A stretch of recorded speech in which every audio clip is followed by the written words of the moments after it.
ငလာပါခင်ဗျာဒီနေ့မိတ်ဆွေတို့မျှဝေမဲ့အကြောင်းကတော့မိတ်ဆွေတို့ဖုန်းထဲမှာရှိတဲ့ Play Store ကိုတန့်ရှင်းဘယ်လိုလုပ်ရမလဲဆိုတော့မိတ်ဆွေတို့မျှဝေပြသသွားမှာဖြစ်ပါတယ်ဖုန်းအသုံးပြုတာကြာလာတာနဲ့အမျှ Play Store ကိုအသုံးပြုတာကြာလာတာနဲ့အမျှ Play Store မှာလေးလံလာတာမျိုးရှိပါတယ် Play Store ကိုတန့်ရှင်းလုပ်ခြင်းအပြင်မိတ်ဆွေတို့ဖုန်းဟာရခင်ထက်လဲပေါ်ပါမယ်ဖုန်းဟာလည်းပဲရခင်ထက်ပိုတွက်လက်ပြီးတော့ storage ကလည်းပဲနေရာကျဲလာမှာဆန့်လာမှာဖြစ်ပါတယ်ခင်ဗျာဘယ်လိုလုပ်ရမလဲဆိုတော့မိတ်ဆွေတို့မျှဝေပြသသွားမှာဖြစ်ပါတယ်ပထမဦးစွာ Play Store ကိုဝင်လိုက်ပါ Play Store ကိုဝင်ပြီးရင်ကျွန်တော်တို့ profile နေရာလေးတွေကိုဝင်ရမှာဖြစ်ပါတယ်ပြီးရင်တော့အပေါ်ဆွဲတင်လိုက်ပါခင်ဗျာဒီနေရာမှာ setting ဆိုတာရှိပါတယ် setting တွေကိုဝင်ပေးရမှာဖြစ်ပါတယ်ဟုတ်ကဲ့ဒီနေရာမှာတော့အပေါ်ဆုံးမှာ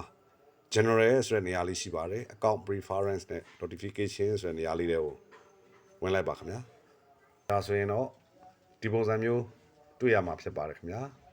account and device preference ဆိုတဲ့နေရာလေးတွေကိုထပ်ဝင်ပေးလိုက်ပါဟုတ်ကဲ့ဒီနေရာမှာတော့ clear device search history ဆိုတဲ့နေရာလေးတွေကိုဝင်ပေးရမှာဖြစ်ပါတယ်ဟုတ်ဒီနေရာမှာ clear history ကိုဝင်ပြီးတော့ရှင်းပေးရမှာဖြစ်ပါတယ်clear history တွေကိုဝင်လိုက်ပါခင်ဗျာဒါဆိုလို့ရှိရင် Play Store ဟာ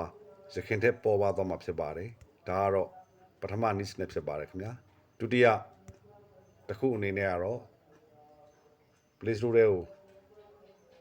ပြန်ဝင်လိုက်ပါခင်ဗျာ profile နေရာကိုထပ်ဝင်လိုက်ပါဒီနေရာမှာ manage app and device ဆိုတဲ့နေရာလေးတွေကိုဝင်ပေးရမှာဖြစ်ပါတယ်ဒီနေရာကိုရောက်လာပြီဆိုရင်တော့ manage တဲ့ကိုဝင်ပေးလိုက်ပါခင်ဗျာပြီးရင်ဒီ this device ဆိုတဲ့နေရာရဲ့အထဲထဲကိုဝင်လိုက်ပါကျွန်တော်တို့ဒီပေါ်မှာပြထားတဲ့ application တွေကတော့ဖုန်းထဲကို install တင်ပြီးသား application တွေဖြစ်ပါတယ် download လုပ်ပြီးတော့ uninstall လုပ်ခဲ့တဲ့ application တွေကလည်းမပြတ်ပါဘူးခင်ဗျာ not install ဆိုတဲ့နေရာထဲမှာသူတို့ကအမှတ်တမ်းတစ်ခုအနေနဲ့ရှိပါတယ်တချို့ဖုန်းတွေကသုံးတာကြာလိုက်ဒီနေရာမှာ application တွေတန်းစီပြီးတော့ပေါ်လာမှာဖြစ်ပါတယ်ဟုတ်ကဲ့ဒီနေရာမှာမိတ်ဆွေတို့ဖုန်းထဲမှာကျွန်တော်ပြောသလိုပြန်ဆက်ပြီးရင်အများကြီးကြာလာမှာဖြစ်ပါတယ်အဲ့ဒါကို select လေးပေးလိုက်ပြီးတော့အပေါ်မှာရှိတဲ့အမိုက်ပုံးချစ်ချေကနေရာလေးတွေကို remove လုပ်လိုက်ပါခင်ဗျာဒါကတော့ application တွေ download ဆွဲရင်ဆွဲထားသလောက်အများကြီးတွေ့ရမှာဖြစ်ပါတယ်ကျွန်တော်ကတစ်ခုပဲရှိပါတယ်တက်တော့တစ်ခုပဲရှိပါတယ်ဒါကို remove လုပ်လိုက်ပါခင်ဗျာဟုတ်ကဲ့ဒါဆိုရင်တော့ Play Store ဟာရခင်ထက်ပေါ်ပါတွက်လက်ပြီးတော့ဖုန်းဟာလည်းပဲရခင်ထက်တွက်လက်မြန်ဆန်လာမှာဖြစ်ပါတယ်ဒီနေ့ဖို့ဒီဗီဒီယိုလေးကိုမျှဝေတင်ပြလိုက်ရပါတယ်ခင်ဗျာဗီဒီယိုကိုအဆုံးထိဝင်ရောက်ကြည့်ရှုတဲ့အတွက်ကြောင့်အထူးပဲကျေးဇူးတင်ပါတယ်အားလုံးပဲရှင်လန်းချမ်းမြေ့ကြပါစေခင်ဗျာ